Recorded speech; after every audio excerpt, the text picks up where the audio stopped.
বিবাহিত ব্যক্তি যারা ব্যভিচার করেছে, বিবাহিত ছেলে বা মেয়ে ব্যভিচার করেছে, তওবা করে যদি ফিরেও আসে, রজমের শাস্তি থেকে বাঁচার কোনো সুযোগ নাই।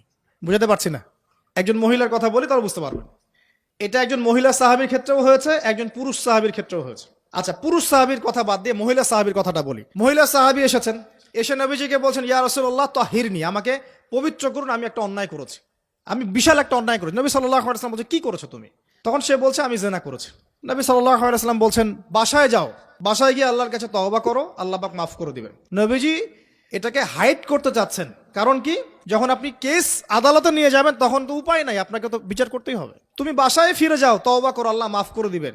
সে মহিলা নাছোড়বান্দা, না, আমার বিচার করে দেন, আমার বিচার করে দেন, পরকালে আমি শাস্তি পেতে চাই না, দুনিয়াতে আমার বিচার করে দেন। নবী সাল্লাল্লাহু আলাইহি ওয়াসাল্লাম বলছে, তুমি কি গর্ভবতী হয়েছো? হ্যাঁ, জেনার কারণে আমি গর্ভবতী হয়ে গেছি। এরকম হচ্ছে না এখন? আর যে অ্যাবর্শন করছে না, ওই যে ক্লিনিকে গিয়ে, এটাও ট্রেন্ড হয়ে গেছে। হইল, সমস্যা কোথায়? কি এমন হয়েছে? আমার কি কেরিয়ার নষ্ট হয়ে গেছে? ফ্যামিনিস্ট নোংরা মেয়ে কোথাকার।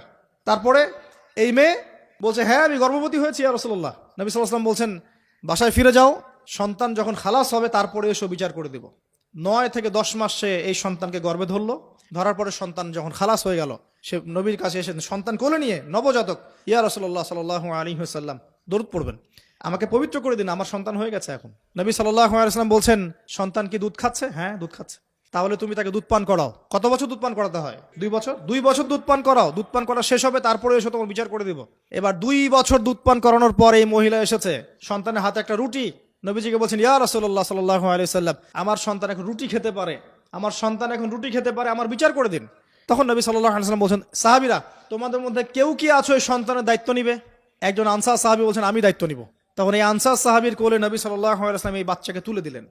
তুলে দেওয়ার পর খালিদ বিন ওয়ালিদ রাদিয়াল্লাহু আনহু অন্য সাহাবীদেরকে বললেন, যাও, এই মহিলাকে নিয়ে যাও, কোমর পর্যন্ত গেড়ে দিয়ে রজম করে হত্যা করবে। এবার এই মহিলাকে নিয়ে যাওয়া হচ্ছে, একটা কথা বানিয়ে বলছি না, আপনার আলেম ওলামা যারা আছেন জিজ্ঞাসা করবেন কওমি মাদ্রাসার।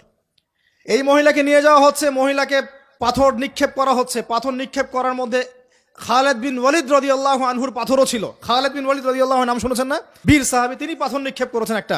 এই পাথরের আঘাতে ওই মহিলার কোন একটা জায়গায় লেগেছে, গায়ের লেগে রক্ত বের হয়ে গেছে, রক্তের ছিটাটা তার গায়ের এই যে কাপড় এসে পড়েছে। কাপড় এসে পড়ার সাথে সাথে খালিদ বিন ওয়ালিদ রাদিয়াল্লাহু আনহু বলছেন, ছি ছি ছি ছি ছি, আমার গায়ের মধ্যে এরকম নোংরা ব্যভিচারী মহিলার একটা রক্ত পড়লো কিভাবে?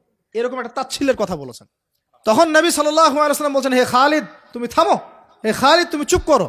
তুমি জানো এই মহিলা এই 2 বছরে 3 বছরে এত তওবা করেছে আল্লাহর কাছে, এই সমস্ত তওবা যদি মদিনাবাসীর মধ্যে বন্টন করে দেওয়া হয় তবুও কম হয়ে যাবে। আর আমি এখন দেখছি এই মহিলা জান্নাতে সাঁতার কাটছে। আমি বুঝাতে পারছি না আপনাকে, প্রিয় বোন, প্রিয় ভাই, যারা বিবাহিত হয়ে ব্যভিচার করছেন, জিনা করছেন, তিনি তওবা করেছিলেন, তওবা করেছেন, আল্লাহ পাক মাফও করে দিয়েছেন, জান্নাতে চলে গেছেন, কিন্তু পৃথিবীতে তার শাস্তি কায়েম করা হয়েছে। বিবাহিত ব্যক্তি ব্যভিচার করে ফেললে তার পৃথিবীতে বেঁচে থাকার অধিকার সে হারিয়ে ফেলে। আর এই পাপটাকে আমাদের সমাজে এত সহজ বানিয়ে দেওয়া হয়েছে, যে যার সাথে ইচ্ছা পরকীয়া করতে পারে। মেয়েও করছে, ভাবিও করছে, শালিও করে, দুলাভাইও করে, সবাই আমরা পরকীয়া করতে যাচ্ছি। পরকীয়ার সয়লাভ বন্ধ করতে হবে, পরিবারে পর্দা কায়েম করতে হবে, অপসংস্কৃতি ঠেকিয়ে দেন, এগুলা চ্যানেলগুলো বন্ধ করে ফেলেন বাসা থেকে। ইসলামিক সমাজ কায়েম না করতে পারলে আমাদের মা বোনরা সব নষ্ট হয়ে যাবে দিন দিন। আর পরিবারের ইজ্জত যখন চলে যায়, কোনো কিছুর বিনিময়টাকে ফিরে পাওয়া যাবে না। কেন পরকীয়া করতে গিয়েছেন? আল্লাহ, আপনার যদি এতই চাহিদা থাকে আরেকটা বিয়ে করেন না কেন? বিয়ে করতে সাহস কুলায় না নাকি? বিয়ে করলে যে স্ত্রীকে নিয়ে সূর্যের আলোতে ঘুরতে হয়, ওই জন্য ইঁদুরের মতো রাতের বেলা অন্ধকারে আপনি থাকতে চান, সিংহের মতো সকালবেলা সূর্যালোকে স্নান করতে পারেন না। কথা বুঝতে পারেন নাই? বিয়ে করলে স্ত্রীকে নিয়ে পুরুষের মতো, সুপুরুষের মতো সূর্যের আলোকে আপনি হাঁটবেন রাস্তায়, কাউকে ভয় করবেন?